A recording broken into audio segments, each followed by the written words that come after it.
so this man was like, no, mine is just ordinary axe, just made out of metal, just made out of steel. And so the old wise wizard man brings out his actual axe and says, because you told the truth and because you didn't get greedy and ask for any of the three that I showed you, I'm going to give you all three. So he became a rich man.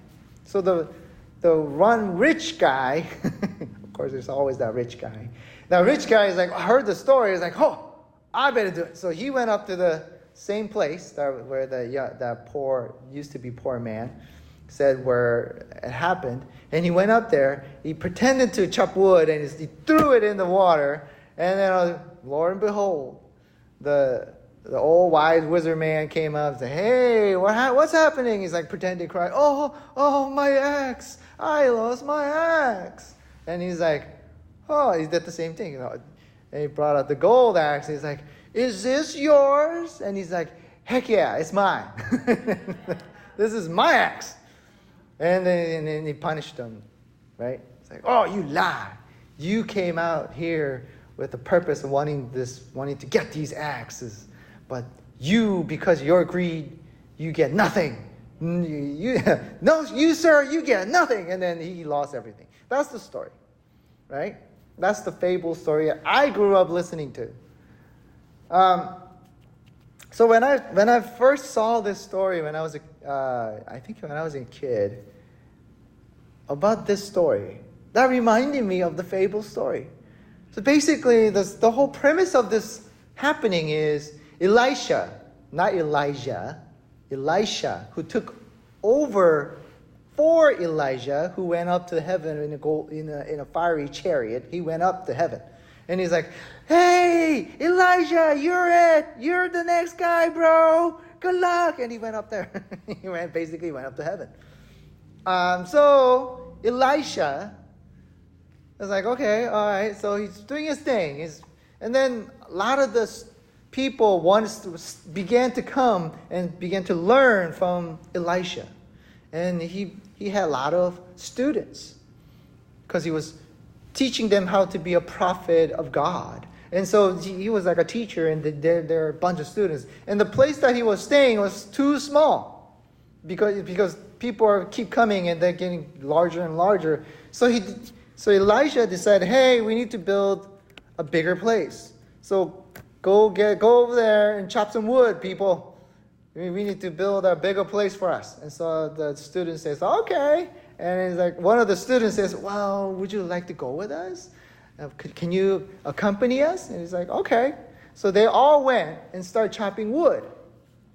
So by the Jordan River. So if you've never seen a Jordan River, which I haven't either, but I look at the picture, it's really filled with a lot of trees. It's pretty nice. The trees are everywhere because it's the river, obviously. So there are a lot of trees in the river, and a lot of trees. So you could kind of see how people could chop some trees down, and they could use those trees as as a wood and materials for their new place. But the thing is, one of the guys was chopping his way. I'm sure he was like really, really working hard. You know what I mean, right? You guys know what axe looks like, right? I'm assuming you guys know what axe looks like. The axe head is the part that is metal. Everything else is wood, right? So he probably chopping like this, and then boom, and then I don't know if he missed it or he was in his wind up. I don't know what happened. He borrowed this axe. I don't know from who, but he borrowed it, and his probably wind up. He's like, ugh, and then the axe head, which is made out of metal, flew off and landed in the middle of the water, middle of the river. So there's no way he's going to dive in there and go get it because it's pretty deep, right? And he's like distressed. He's like, oh no, it literally says, this is borrowed. Like he's stressed out. He borrowed this axe. Some the younger folk here, you're like, who cares? Go buy another one, right? Well, back then, it's not like we had, hardware store back then, right? Everything was handmade. So this axe head is very, very expensive because it's made out of metal. Metals were very, very expensive back then, right? It probably cost much as a house to get the axe head, right? Or much as a car today. So basically, he just lost the car. It's like, dude, where's my car? Or, dude, where's my axe head? Right? Oh my God, he's distressed. He's freaking out. It's like, oh my God, I lost my axe head. And then Elisha comes and he says, what's wrong? Oh, I lost my axe head. I borrowed it. Oh, what do I do? Right? And he says, well, don't worry about it. Right? Don't worry about it, bro. And he raised the axe head out of the water and started to float. Okay. First of all, it's like all like wizardry, like, right? And the axe head from the river, bottom of the river, came up floating. And they used the actual word, floating. It was floating in the air. And he tells the students, hey, go get it. And he gets it. He grabs it from the midair, which was floating in the air. He grabs it and retrieves it. That's the story. Right? Just to think about that's pretty crazy. Right? We know for sure, Bible, every single word in the Bible is what? Comes out as a truth. It's truth. Actually happened. Right? We talked about talking donkey. Right? We talk about fish swallowing a man and he didn't die. Right? We talked about that. And then all these crazy stories are happening in the Bible. All of a sudden, now we see a heavy metal object that fell into the water, floated up in the air because Elisha said so. Okay, let's just say, okay, I get the talking donkey. Okay, let's just say, I get talking donkey. Let's even say, I understand Jonah being swallowed by a fish. Okay, I get that. Okay. Floating axe head? Why? Why is that in the Bible? What's the lesson on this thing, right? And trust me when I say, when I chose the topic, obviously, so it's my fault. I'm like, I'm looking at commentary, and it just says it's floating axe head. I'm like, oh, okay, great. What's the lesson here? What's the point? Why is it in the Bible? That's the whole thing, right? We're trying to figure out, why is this story in the Bible? What's the point of it? Right? We understand the talking donkey because, Balaam was about to die. Right? And he was beating the donkey. So we get that. Jonah was being disobedient. So God sends the fish to teach him a lesson. I get that. Well, I don't really get that, but why fish? I don't know. But he did. God performed a miracle to show Jonah that it is important to obey God. Okay, get it. I get that part. But why floating axe head? What's so significant about the axe head? It's not like it's made out of gold. It's not made out of platinum. It's not special. It's just made out of hunk of metal. That's it. There's no special. There's no like insignia printed on it or God's word written on it. There's nothing. There's nothing in there. It's just regular axe head. This is a regular axe that you see anywhere else in the hardware store. So why is it so significant enough to be in the Bible? If it's in the Bible, it has to make sense, right? If it's in the Bible, it has to have a lesson to it. Has a meaning behind the story. There has to be.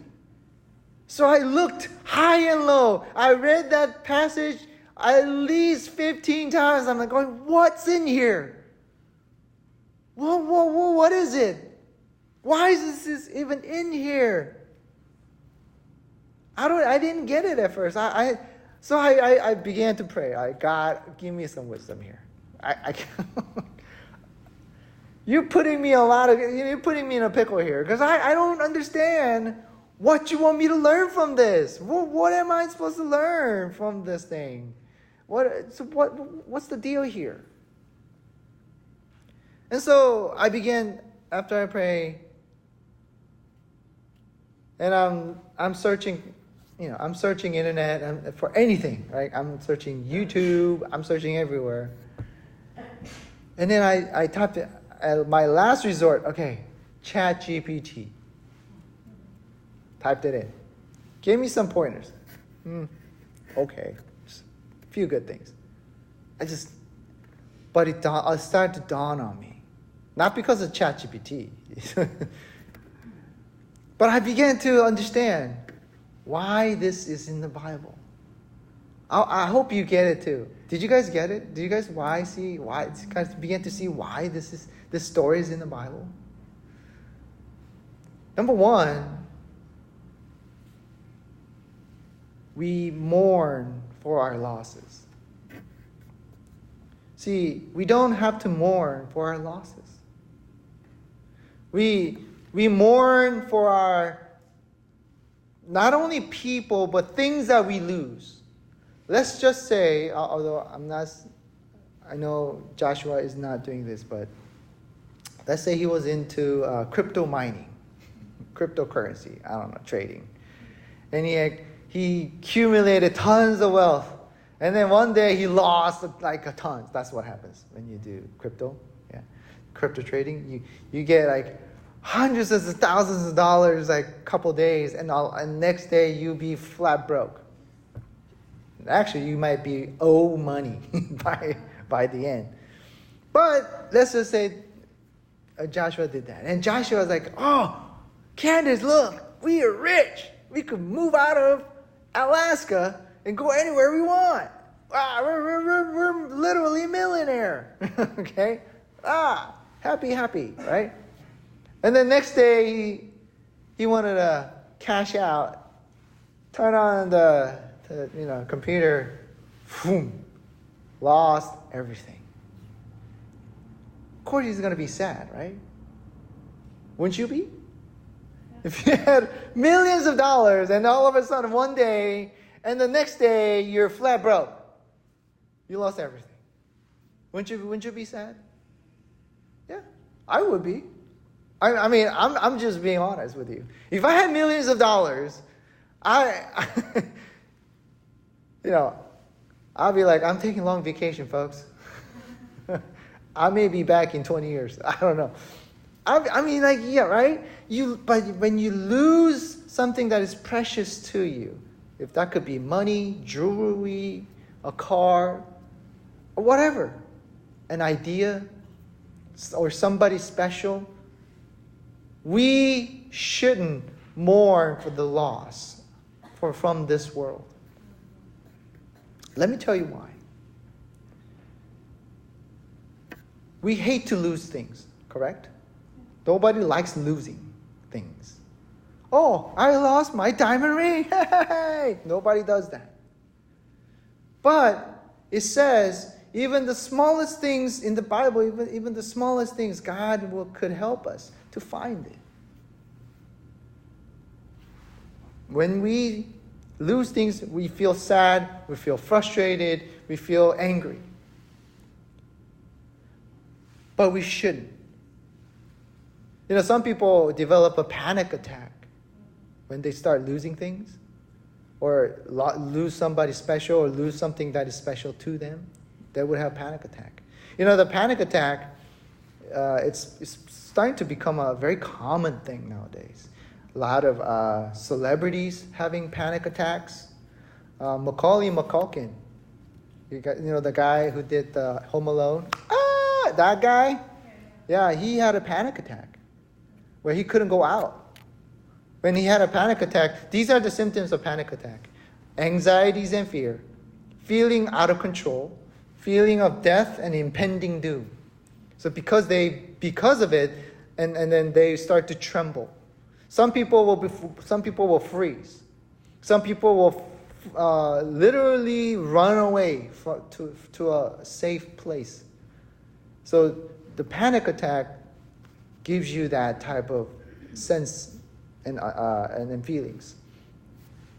So because of that, when we lose things, that's what we kind of feeling is panic. What do I do? Oh my gosh! You're panicking because you lost it, right? You want to hear a funny story? Not funny to my mother-in-law, but it was funny. We kind of laughed it off. But when my mother-in-law came after my second daughter was born, and so she we were in San Francisco, and she was taking care of my wife and the babies, and so she's a very active person. So I felt bad. So I said, hey, let's go out and let's walk in San Francisco. It's really beautiful. So I drove her to, if you ever go to San Francisco, there's a place that literally prints out coins. There's a place that prints out coins. It's pretty cool. But anyway, so I parked near there, and we walked, right? We walked, I think, for a good 2 hours. We went off the hill, down the hill, all around the, old church. And we're like, it was great, right? And she's like, yeah, it was good. And then it's like, okay, let's go to the car. And then we walked to the car. And then I was like, I know I parked there, but the car's not there. Like, oh no. Oh, did it get impounded? Did it get towed away? I was panicking at this point because I didn't know where the towing yard was. So I looked it up. I'm kind of panicking. I'm like sweating, right? I'm sweating bullets. And she has no idea what's going on, right? My mother-in-law has no idea what's going on. We're just two of us. And I'm like, oh my God, what do I do? And I found out if I walk about 20 more minutes, there's an impound. I said, okay, I think they took our car. So we walked 20 minutes. Told them, hey, this is the car. Is it in there? They're like, no, it's not there. Are you sure? Are you sure about that? Call. Maybe it's on the way. So we waited for another 20 minutes to 30 minutes there. And he's like, I don't think it's coming. I don't think we towed your car. So we walked back another 20 minutes, and it's getting dark at this point. I'm sweating like crazy. Right? My mother-in-law, guys, she's like, what's going on? Like, and she's like looking at me, like, you have no idea what you're doing, huh? I'm like, I don't worry about it. What happened was, I should have walked 1 block up. And I walked 1 block up. Sure enough, my car was still there. I was panicking, guys. I was freaking out. I'm like, what do I do? I thought I lost my car. I was like, oh my God, where's my car? Oh no, my mother's gonna hate me for the rest of her life. She thinks I'm a complete idiot, and she thinks I'm gonna be, she's gonna think like, how did we let her marry this idiot? Complete buffoon. Can't even find his own car. Trust me, guys, I was not in a good place. Right? I'm like, oh my God, what do I do? And that's the same sense that you get when you start losing things in your life. Right? That was the same, about similar feelings and panic when that guy lost his axe head. That's what he was doing. It was like, oh my God, I lost it. Oh, I borrowed that one. It's not even mine. He was freaking out.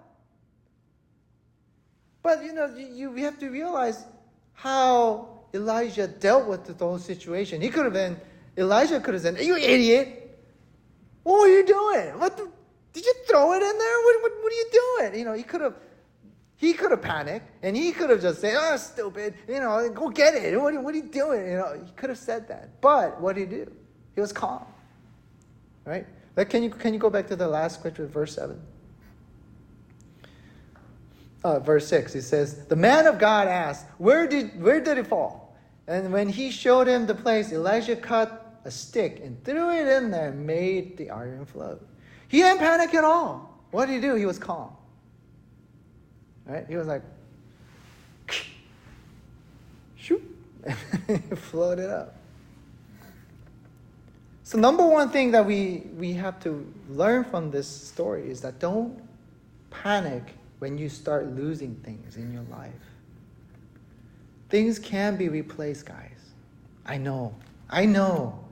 Oh, this boy is my dream. No, he's not. He can be replaced. To my wife, I'm a catch. You know what I mean? I heard that. Scoffing at me. How dare you? I'm a catch. According to her. Not to me. According to her. Don't lie. Can't lie in church. So I'm a catch, right? But am I replaceable? Heck yeah. I mean, throw a rock and there's someone there, right? I'm replaceable. It is, right? I'm special, yes I am. And are you special? Heck you are. You are special. But just because, that doesn't mean you are not irreplaceable. And plus, when you lose something, God knows you. God knows your heart. When Job lost his family, his entire family, his children, all of his children, gone in a second. As a parent, I would be beyond devastated. Not just one child. He lost all of his children in one fell swoop. Boom, gone. How would you feel? If you ask Job, if you read Job, he'll tell you how he feels. He was devastated. He was beyond heartbroken. He was a broken man. But what did God do at the end? He restored him, gave him more children. Was his original children irreplaceable? In his heart, yeah. But did God replace them? Yeah. God took care of, you may think, God is cruel. Why did he just kill these innocent children? Well, guess what? Who took care of them? God took care of them. Right? He took him to heaven, I'm sure. He took care of them. Don't worry about it. I got you. God knows what he's doing. He's not cruel, mean, I want to do it because I feel like it, God. No, he has a plan. So when you lose things, don't mourn. Instead, you should go to God and ask. And start asking God, what is the meaning of the loss? And the second thing, the story that we need to learn from is obedience. When Elijah said, take the axe head, everybody should be freaking out at this point, right? What is going on? Oh my God, it's so cool. Ah. But they didn't freak out. Instead, they obeyed Elijah. We need to learn how to obey in the times where we don't understand. Things are happening around you. I know. There are good things and bad things, exciting things, and depressing things are happening all around you. And if you let those things dictate how you feel, then you already lost. What you need to do is be in control, composed. In the name of the Lord, and in the name of Jesus, you need to be calm. And start obeying what God has told you to do. Love God with all your heart and all your soul and all your mind. And then what? Love your neighbors as you would love yourself. Do that. Obey. I know this world seems like it's falling apart. Some of these politicians telling you in 12 years, we're going to be in a complete devastation because of the weather, whatever, right? But don't panic. God has you. God knows you. God protects you. God will take care of you. Don't panic, but obey. There isn't anything that God cannot do. God can do anything.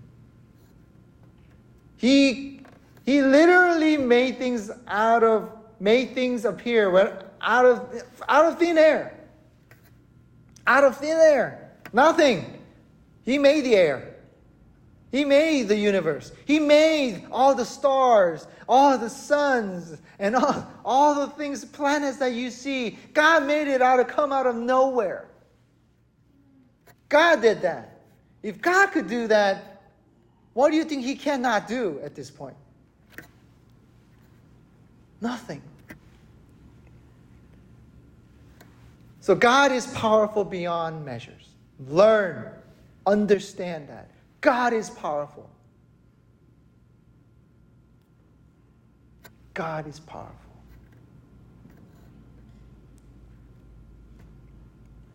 I know there's a story of a mother who's raising a child who was completely, how do I put it in a nicest way?